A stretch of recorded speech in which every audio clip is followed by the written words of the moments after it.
Jaguar, a name that has long been synonymous with elegance, speed and luxury. For decades, this British icon has defined style and sophistication in the automotive world, producing cars that inspired awe, from the classic XK120 to the legendary E-Type. Jaguar has always been more than just a car. It's a statement of taste and craftsmanship. But now, this once dominant marque faces an existential crisis. As the world of motoring shifts towards electric vehicles, the question looms large. Is Jaguar on the verge of disappearing into history? Can its ambitious electric future save it from extinction? Or are we witnessing the slow demise of a storied automotive legacy? In this video, we'll explore Jaguar's remarkable journey, its meteoric rise, its troubled times, and its precarious position today. Let's start at the very beginning. The story of Jaguar began in 1922 when two men, Sir William Lyons and William Walmsley, founded the Swallow Sidecar Company. What started as a company producing motorcycle sidecars soon grew into something far more ambitious. By the mid-1930s, Lyons had transformed the company into SS Cars Limited, focusing on building stylish, performance-oriented vehicles that appealed to Britain's growing middle class. But it wasn't until after World War II, in 1945, that the Jaguar name was officially born, chosen as a symbol of strength, speed and grace. The late 1940s and early 1950s were marked by the release of the Jaguar XK120, a car that would set the tone for Jaguar's future. The XK120 was sleek, elegant and above all fast. In fact, it was the fastest production car in the world at the time, reaching an astonishing top speed of 120 miles per hour. This feat put Jaguar on the global stage, attracting the attention of enthusiasts and racers alike. But Jaguar wasn't just about performance, it was also about beauty. The true masterpiece came in 1961 with the introduction of the E-Type, a car that is still celebrated as one of the most beautiful vehicles ever made. With its long bonnet, low profile and striking curves, the E-Type embodied Jaguar's philosophy of combining style with speed. Enzo Ferrari himself famously called the E-Type the most beautiful car ever made. The E-Type wasn't just a showstopper in terms of design, it was also a formidable machine on the road. Powered by a 3.8-litre inline-six, it delivered both power and agility, capable of achieving 150 miles per hour, a remarkable feat for its time. It quickly became a favourite of celebrities, race car drivers, and anyone who wanted to make a statement. Jaguar was riding high, but the good times wouldn't last forever. By the late 1960s and early 1970s, cracks were beginning to show. As Jaguar became part of larger conglomerates, the company struggled to maintain the same level of quality and innovation. The automotive world was changing, and Jaguar would soon face challenges that would test the limits of its resilience. The 1970s marked a period of significant upheaval for Jaguar. As part of the British Leyland conglomerate, Jaguar was caught up in the bureaucratic and industrial inefficiencies that plagued the group. British Leyland was a sprawling, state-controlled entity that included many of Britain's once proud car manufacturers, but by the 1970s, it was in serious trouble. The company's operational inefficiencies, labour strikes, and frequent quality control issues dragged Jaguar down with it. While models like the XJ6 helped maintain Jaguar's image as a maker of luxury cars, reliability became a growing concern. The once proud brand, known for its elegance and engineering excellence, was being overshadowed by its competitors, most notably BMW and Mercedes-Benz. These German manufacturers were quickly gaining ground, offering cars that combined luxury with innovation and, crucially, reliability. Jaguar's struggles in the 1970s and 1980s went beyond quality issues. Financial instability was also a constant threat. The company was bleeding money, and its future seemed increasingly uncertain. Even the introduction of new models like the XJS in the mid-1970s couldn't fully turn the tide. Although the XJS was praised for its performance and style, it wasn't enough to stop the brand's decline. In 1980, Jaguar's fortunes took a turn when John Egan was appointed as CEO. Egan embarked on a mission to restore Jaguar's reputation, focusing on quality control and cutting down production inefficiencies. Under his leadership, Jaguar broke away from British Leyland and became independent in 1984, leading to a brief period of success. The company even returned to profitability, and Egan's leadership was seen as a turning point. However, while Jaguar had regained some stability, the company remained vulnerable. Competition was fierce, and without the financial resources to compete on a global scale, Jaguar was once again looking for a lifeline. In 1990, a new chapter began for Jaguar when Ford Motor Company stepped in and acquired the brand. Ford promised to restore Jaguar to its former glory, injecting much-needed capital into the company. For many, this acquisition seems like the answer to Jaguar's problems. Ford provided the financial resources that Jaguar had lacked for years, allowing it to modernise its production facilities and introduce new models. During the 1990s, Jaguar launched several new models, including the S-Type and the X-Type, both of which were meant to broaden the brand's appeal. The X-Type in particular was designed to compete with the BMW 3 Series and Mercedes-Benz C-Class. However, while these models were well received in some circles, they were criticised by many Jaguar enthusiasts for being too reliant on Ford's platform-sharing strategy. The X-Type, for instance, was heavily based on the Ford Mondeo, which diluted Jaguar's reputation as a maker of exclusive, bespoke luxury cars. While Ford invested billions into Jaguar, the brand struggled to regain its foothold in the market. Sales numbers were below expectations, and Jaguar was once again facing an identity crisis. Was it a true luxury brand, or was it simply a division of Ford that happened to make cars with a Jaguar badge? Despite the efforts to modernise, Ford's ownership did not bring about the renaissance that Jaguar had hoped for. By the early 2000s, Ford was facing financial troubles of its own, and the decision was made to sell Jaguar and its sister brand, Land Rover. Once again, Jaguar was looking for a saviour.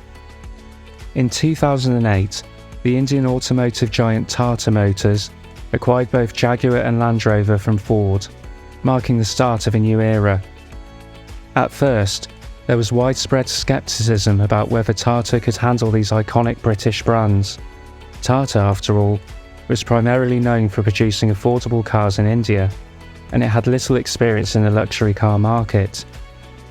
However, Tata's approach was exactly what Jaguar needed. Unlike Ford, Tata gave Jaguar the freedom to innovate and operate independently. This decision would lead to some of the most exciting developments in the brand's modern history. Tata invested heavily in Jaguar's future, and the results soon became apparent. In 2013, Jaguar launched the F-Type, a sports car that echoed the spirit of the legendary E-Type. The F-Type was a return to Jaguar's roots, offering stunning design, blistering performance, and a renewed sense of confidence. The car was a hit, praised for its sharp handling, beautiful lines, and thrilling driving experience.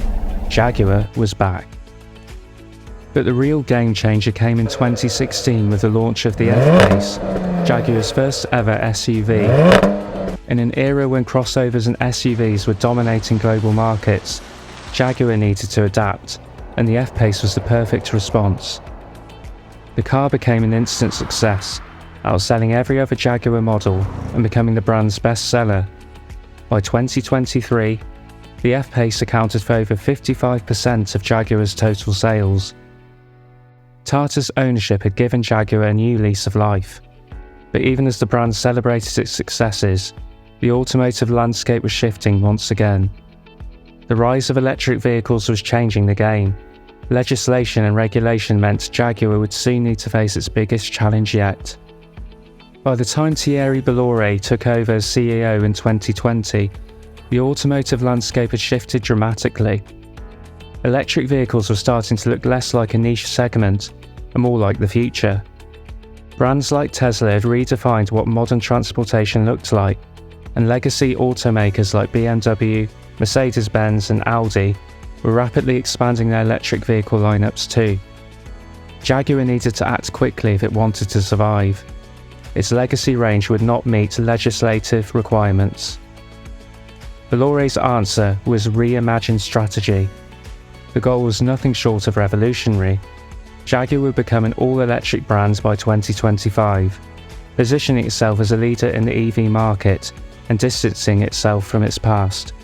It was a bold and ambitious plan, but it wasn't without significant risks. Jaguar's first step into the world of electric cars came with the release of the I-Pace in 2018, an all-electric SUV that garnered critical acclaim. The I-Pace was a technological marvel and showed that Jaguar had the capability to compete in the electric space. However, despite positive reviews, the I-Pace didn't achieve the sales success Jaguar had hoped for. In 2023, Jaguar sold just 4,874 units globally, a disappointing number compared to the electric juggernaut Tesla. The stakes are incredibly high. Bolloré's decision to focus entirely on electric vehicles means that Jaguar will stop producing its internal combustion engine models entirely by 2025. This includes beloved models like the F-Type and F-Pace. But what makes the strategy even riskier is the decision to pause production during the transition. This bold move could mean Jaguar may have no cars to sell for an entire year, a dangerous prospect for a brand that is already struggling to maintain relevance. In fact, Jaguar recently announced the production of all but the F-Pace model has now ceased. As of today, Jaguar makes just one model. In addition to electric cars, the Reimagine strategy also aims to position Jaguar as a purveyor of modern luxury. Cars that are not just electric, but also exclusive and high-end. Jaguar's electric vehicles will be built on a bespoke electric modular architecture known as EMA, distinguishing them from the more mainstream EV offerings from rivals. However, the question remains, will there be a market for this level of luxury EV in a space already dominated by established players like Tesla, and will Jaguar buyers be willing to pay a much higher price for the brand's models? Jaguar are historically known for offering quite a lot for the money. This strategy, although visionary, is filled with uncertainties. While the automotive world moves rapidly towards electrification, Jaguar's decision to go fully electric comes at a time when it's already dealing with dwindling sales and financial difficulties. The brand's gamble on an electric-only future is a huge risk, and it may not have the room for error that competitors like BMW or Mercedes-Benz enjoy. Today, Jaguar is in a precarious position. The once proud British brand that produced world-beating cars like the E-Type is now struggling to stay relevant in a rapidly evolving automotive landscape. Its sales have plummeted over the last decade, with only 23,000 units sold across Europe in 2022, a stark contrast to the nearly 70,000 units it sold annually in its heyday. Financially, Jaguar is walking a tightrope. In 2022, Jaguar Land Rover reported a loss of $412 million, largely due to supply chain disruptions, semiconductor shortages, and the ongoing effects of the global pandemic. Despite this, JLR managed to stabilise somewhat in 2023, with revenues growing thanks to the success of Land Rover. However, Jaguar's future remains in doubt, especially with its ambitious plan to halt ICE production entirely. Adding to the brand's woes, Land Rover's success has overshadowed Jaguar within the JLR family. Land Rover models like the Range Rover and Defender continue to enjoy strong sales, while Jaguar's lineup has struggled to compete. In fact, Land Rover's Defender alone sold more units in 2023 than Jaguar's entire portfolio combined. It raises the uncomfortable question, can Jaguar survive in a world where its sibling brand dominates the luxury market? Industry experts are divided on Jaguar's future. While some believe that the Reimagine strategy could mark the brand's renaissance, others fear that it may be too little, too late. The EV market is already fiercely competitive, and Jaguar faces formidable rivals in Tesla, Porsche and BMW. Moreover, as Jaguar attempts to transition to an all-electric future, it must contend with the reality that many traditional customers may not be ready to embrace a fully electric lineup. It's hard not to feel a sense of sadness for a brand that once ruled the automotive world. Jaguar has a rich heritage and an unrivaled legacy in motorsport and design. The thought that this legendary marque could fade into obscurity is heartbreaking for enthusiasts. But Jaguar's fate now lies in its ability to innovate, and time is running out. So, can Jaguar be saved? That is the question on the minds of many automotive enthusiasts and industry insiders. There's no doubt that Jaguar faces an uphill battle. The brand's decision to go fully electric by 2025 could either rejuvenate it or push it further towards irrelevance. On one hand, Jaguar's decision to focus exclusively on electric vehicles could be seen as a bold move that positions it ahead of many traditional automakers still struggling with the transition to electrification. If Jaguar can successfully create a line of luxurious, exclusive EVs that resonate with consumers, it could carve out a niche for itself in the luxury EV market. There's certainly room for a brand that offers the kinds of heritage, craftsmanship, and prestige that Jaguar brings to the table. However, there are significant challenges ahead. The EV market is crowded, and Jaguar will need to deliver not only beautiful and luxurious cars, but also vehicles that are technologically advanced, reliable, and competitively priced. The success of Reimagine's strategy depends on Jaguar's ability to offer something truly unique in a market where players like Tesla, Rivian and others are already established. There is hope though. Jaguar has a history of overcoming adversity. From its early days as a scrappy upstart to its revival under Tata Motors, the brand has already managed to survive, even when the odds were stacked against it. Its ability to adapt and innovate has been key to its survival, and that same spirit of innovation will be crucial as it faces the challenges of the EV era. In many ways, Jaguar's future success will depend on its ability to stay true to its roots, while embracing the future. The brand's heritage, its focus on craftsmanship, design and performance, will need to shine through in its new electric lineup. If Jaguar can maintain its unique identity in a rapidly changing world, there's a chance it could not only survive, but thrive. Jaguar's story is far from over. While the brand faces unprecedented challenges, it's important to remember that this is a company that has faced adversity before and survived. The move to an all-electric lineup by 2025 is a gamble, but it's one that could secure Jaguar's place in the future of motoring. The road ahead won't be easy. Jaguar must contend with a fiercely competitive EV market, shifting consumer preferences, and the financial realities of its bold transformation plan. But if any brand has the history, the heritage, and the spirit to rise to the occasion, it's Jaguar. As we look to the future, we can only hope that Jaguar's next chapter will be one of innovation, resilience, and success. The automotive world needs Jaguar. The world needs beautiful cars that inspire us to dream. Let's hope that Jaguar continues to deliver those dreams for generations to come. Thank you for watching. Please consider liking and subscribing, and see you next time.